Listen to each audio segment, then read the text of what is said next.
सरकारकडून आम्हाला कोणतीच अपेक्षा नाही. हे फक्त घोषणा करणारं सरकार आहे. गुजरात धार्जिनं सरकार आहे. मोठमोठे प्रकल्प गुजरातला पाठवायला लागले की इथून पुढे अशी परिस्थिती निर्माण होईल की पुण्याला जाऊन सुद्धा आम्हाला काम मिळणार नाही, की आम्हाला गुजरातला जावं लागेल त्या ठिकाणी काम करण्यासाठी. हे आमदार बदलावं लागतील. साहेब हे मटक्याच्या खेळासारखं झालं.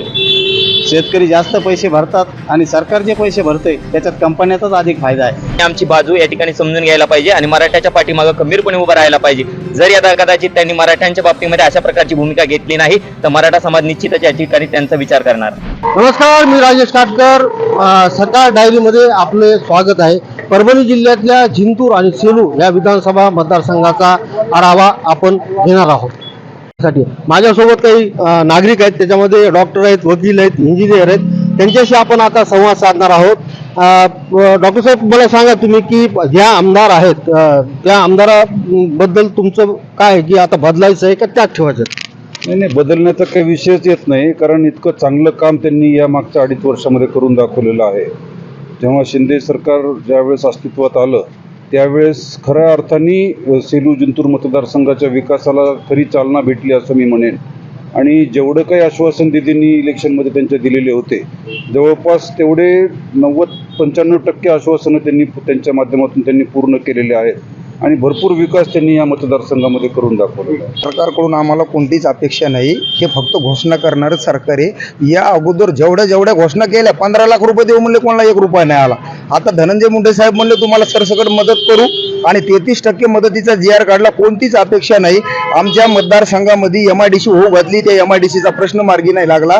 त्यानंतर सगळ्यात जास्त जर या मराठवाड्यामध्ये जर या ठिकाणी शेतकरी आत्महत्या करीत असतील तर त्याचं एकमेव कारण आहे शेतीमालाला भाव नाही. आणि त्या शेतीमालापैकी सोयाबीन असेल, मुख्य पीक आमचं कापूस असेल, त्याला भाव नाही. बेरोजगारी एवढी वाढली की जिंतूर आणि सेलू या मतदारसंघातील लोक पुण्याला, नाशिकला जाऊन त्या ठिकाणी काम बघतात आणि त्यांना सुद्धा तिथं काम मिळणं अवघड झालंय. कारण या सरकारने, गुजरात धार्जिनं सरकार आहे, मोठमोठे प्रकल्प गुजरातला पाठवायला लागले की इथून पुढे अशी परिस्थिती निर्माण होईल की पुण्याला जाऊन सुद्धा आम्हाला काम मिळणार नाही, की आम्हाला गुजरातला जावं लागेल त्या ठिकाणी काम करण्यासाठी. एवढं निष्क्रिय सरकार आहे. पण सर्वसामान्याच्या एवढ्या गंभीर समस्या येतात.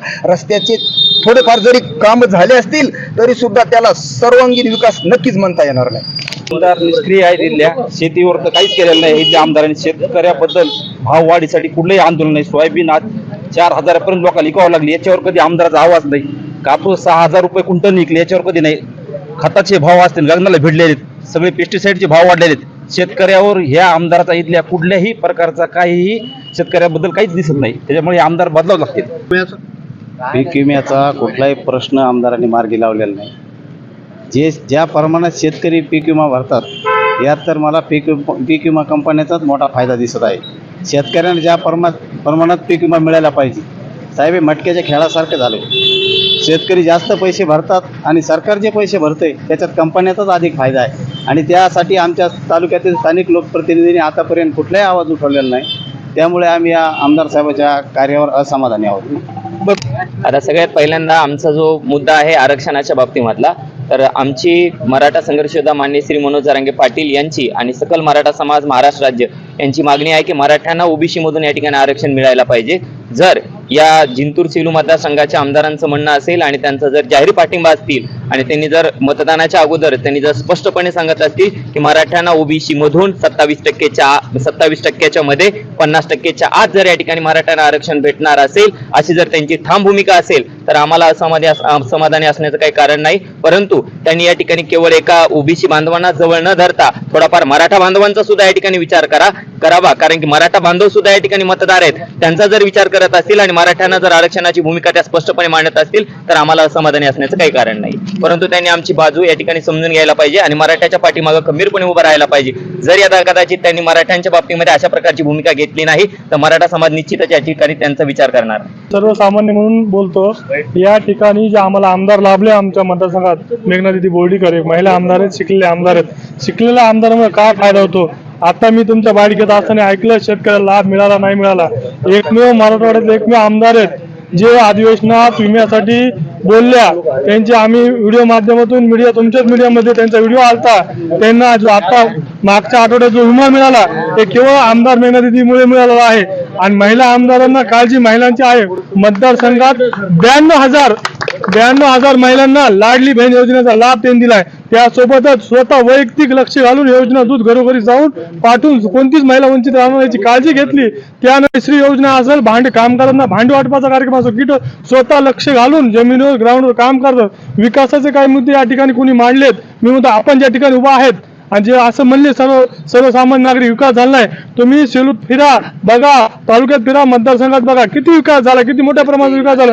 18 पगड जातीच्या लोकांचा विकास झालाय. कुणालाही जातीवादीचा भेद न करता सर्वसामान्याचं 18 पगड जातीचं आपले आमदार दिदी काम करतात. त्याच्यामुळे आम्ही सर्वसामान्य लोक त्यांच्या पाठीशी खंबीरपणे उभा आहे आणि त्यांना येणाऱ्या विधानसभेमध्ये सर्वसामान्य लोक पाठीशी उभा राहून प्रचंड मताने आम्ही त्यांना निवडून आणण्याचा प्रयत्न करणार आहोत. धन्यवाद. बघा, इथं रोजगाराचा प्रश्न आहे, पण जो विकास इथं झालेला आहे, विकासाचा मुद्दाच हरपून गेलेला आहे. इथं विकासाचा मुद्दा हरपण्याचं कारण म्हणजे आरक्षणाचं राजकारण आणि प्रत्येक निवडणुकीला होते. माझं म्हणणं आहे की मी मोदी सरकारला, सर्वांना, विरोधकांना विनंती करतो की जातनिहाय जनगणना करा आणि सगळ्यांना समान नागरी कायदा देऊन टाका. आरक्षणाचा विषयच नको. इथं विकास झालेला आहे, विकासावर कोणीच बोलायला तयार नाही. त्याच्यामुळे ही महिला आमदार आपल्याला परत निवडून आणायची आहे. मी सर्वांना विनंती करतो की निवडून आली पाहिजे. आरक्षणाचा मुद्दा सोडा, मराठा ओबीसी वाद बंद करा.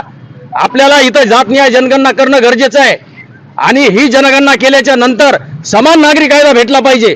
सगळ्या जे गोरगरीब वंचित कुटुंब आहेत त्यांना इथं न्याय भेटला पाहिजे. आज आपण परभणी जिल्ह्यातल्या जिंतूर सेलू ह्या विधानसभेचा आढावा सकाळ डायरीतून घेतलेला आहे. राजेश काटकर. महाराष्ट्रातील सर्व बातम्यांचे विश्वासार्ह व्यासपीठ सकाळच्या सर्व सोशल मीडिया प्लॅटफॉर्मला लाईक, फॉलो आणि सबस्क्राईब करा. तसंच सर्व नोटिफिकेशनसाठी बेल आयकॉन प्रेस करायला विसरू नका.